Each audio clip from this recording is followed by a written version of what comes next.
Assalamualaikum warahmatullahi wabarakatuh. Awal mula teror di Kalimantan. Hujan baru saja reda di sebuah desa terpencil di pedalaman Kalimantan. Awan tebal masih menggantung di atas langit, sementara kabut tipis mulai merayap dari balik pepohonan yang menjulang tinggi. Desa itu bernama Batu Nangoi, terletak jauh dari kota, dikelilingi oleh hutan lebat yang dipercaya warga sebagai hutan larangan.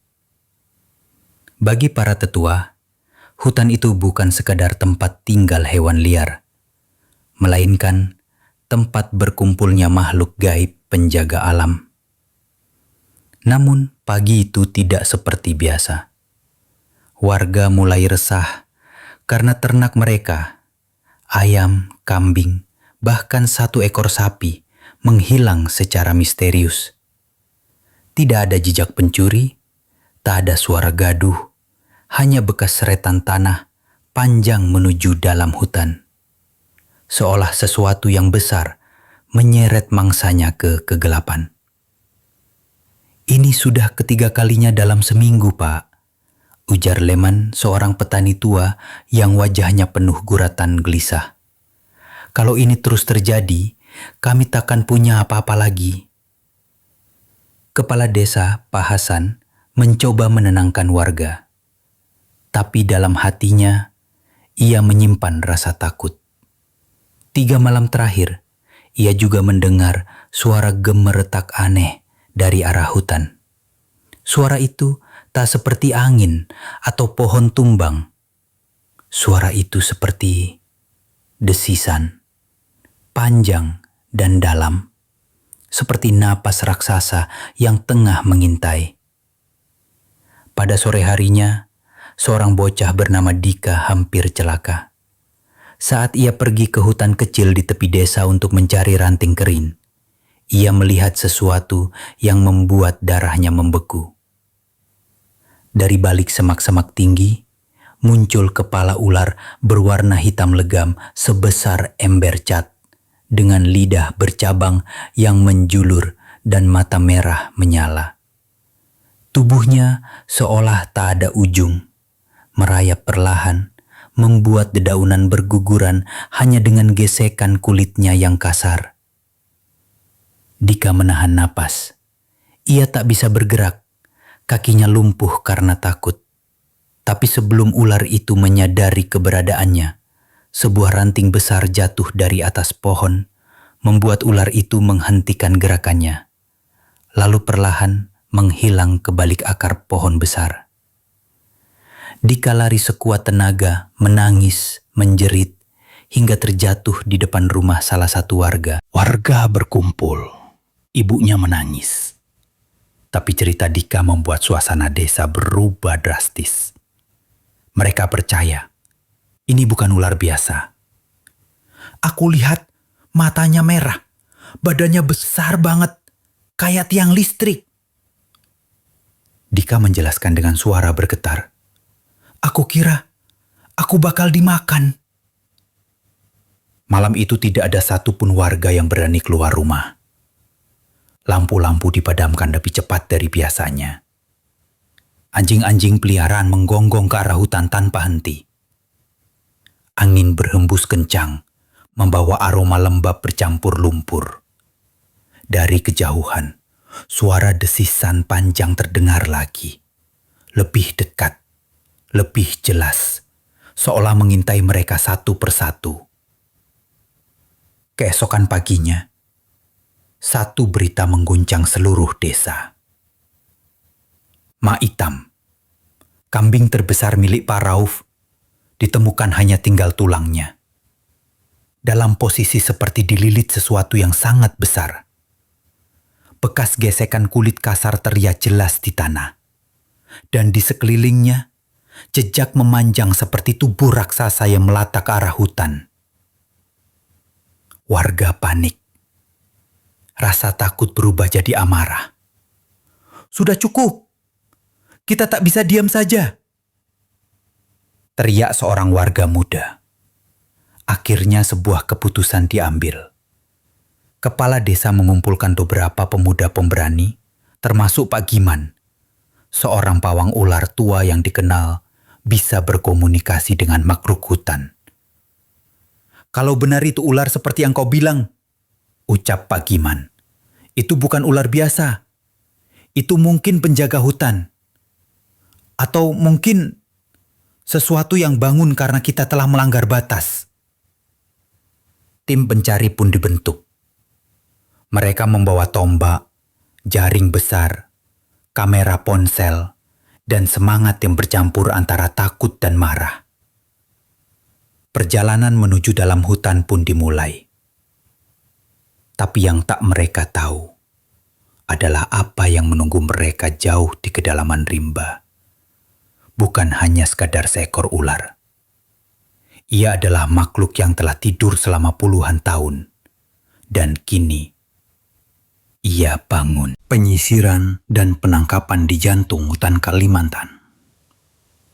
Langit mulai gelap ketika tim pemberani dari Desa Batu Namoi melangkahkan kaki ke dalam hutan. Daun-daun basah meneteskan air sisa hujan, menciptakan suara yang menggema di antara batang-batang raksasa. Hutan Kalimantan di malam hari bukan tempat untuk manusia biasa. Gelap, sunyi, dan terasa seperti hidup. Seolah setiap pohon mengawasi, setiap semak bisa menyembunyikan bahaya. 7 orang dipimpin oleh Pak Giman sang pawang ular berjalan dalam diam. Mereka membawa senter, jaring besar dari tali rotan, dan kamera yang siap merekam setiap kejadian. Warga desa menitipkan harapan, ketakutan, dan doa mereka pada kelompok kecil ini. "Kita jangan bicara keras," bisik Pak Giman. "Makhluk itu bisa merasakan getaran suara. Kita masuk ke wilayahnya, jadi hormat adalah senjata utama." Langkah demi langkah mereka menyusuri jejak panjang di tanah, jejak menyeret yang lebarnya hampir 1 meter. Tanah tergeser, dedaunan rebah, dan sesekali mereka menemukan sisa-sisa bangkai yang hanya tinggal tulang dan kulit, ternak yang tak pernah ditemukan kembali. Tiba-tiba Bayu, salah satu pemuda desa, berhenti. Tangannya gemetar menunjuk ke depan. Di balik semak terlihat kulit ular raksasa yang mengelupas. Warnanya hitam kecoklatan, panjangnya hampir 5 meter hanya dari satu helai kulit. Semua menahan napas. Dia baru ganti kulit. Artinya, dia sedang berada di titik paling aktif dan agresif. Ujar Pak Giman dengan suara tegang. "Kita harus lebih waspada." Mereka terus masuk lebih dalam. Hutan semakin pekat. Kabut mulai turun dari kanopi atas, menciptakan suasana mistis. Aroma hutan berubah. Ada bau amis bercampur lumpur basah. Dan di sanalah mereka menemukannya. Sebuah lubang besar di bawah akar pohon raksasa, selebar pintu rumah, menganga gelap. Suasananya mencekam. Tiba-tiba desisan panjang terdengar dari dalam lubang. Semua refleks mundur. Mata Pak Giman tajam. Ia tahu ini saatnya. "Siapkan jaring. Kita pancing dia keluar. Tapi jangan panik apapun yang terjadi." Dengan keberanian luar biasa, ia membuka tasnya, mengeluarkan seekor ayam yang sengaja dibawa sebagai umpan. Ia menaruhnya di dekat mulut lubang, lalu mundur perlahan. Suasana tegang. Semua menahan napas. Beberapa menit berlalu tanpa gerakan. Lalu, tanah mulai bergetar. Suara seperti ranting besar yang patah terdengar. Dan dari kegelapan lubang itu, muncul kepala ular sebesar ban mobil truk. Matanya merah menyala. Lidahnya menjulur cepat. Tubuhnya mengikuti. Gelap, tebal, mengilap oleh cahaya senter, bergerak perlahan, namun sangat berat. "Tuhan!" seru salah satu warga. Ular itu bergerak menuju ayam, namun mendadak berhenti. Ia menyadari kehadiran manusia. Ia mendongak. Dalam sekejap, dengan kecepatan tak terduga, ia menyerang. Semua terpencar. Bayu terjatuh dan hampir dililit. Pagiman berteriak, melemparkan obor ke arah ular untuk mengalihkan perhatian. Dalam kepanikan, dua warga lainnya berhasil melemparkan jaring besar dan mengikat bagian kepala ular, dibantu dengan tombak kayu untuk menahan gerakannya. Ular itu melilit, meronta, dan mengeluarkan suara geraman aneh, seperti gabungan desis dan raungan. Tapi warga tidak menyerah. Tali rotan diperkuat, ujung jaring diikat ke pohon, dan akhirnya setelah pertarungan sengit lebih dari 7 jam, ular itu berhasil dijinakkan. Warga menangis. Tubuh mereka gemetar bukan hanya karena lelah, tapi karena tak percaya makhluk sebesar ini benar-benar nyata. Ular itu diukur dengan susah payah. 12 meter lebih panjangnya, berdiameter hampir 40 cm, dengan kulit hitam bergelombang seperti sisik naga. Video yang mereka rekam pun segera dikirim ke desa. Dalam hitungan jam, rekaman itu viral. Puluhan ribu orang menonton. Media lokal dan nasional mulai berdatangan. Beberapa ahli menyebutnya sebagai ular terbesar yang pernah tertangkap di Kalimantan dalam 50 tahun terakhir. Namun di balik sorotan kamera dan rasa kagum orang-orang kota, para tetua desa tidak gembira. Mereka percaya ular itu bukan sekadar binatang. Ia adalah penjaga hutan, makhluk yang selama ini menjaga keseimbangan antara manusia dan alam.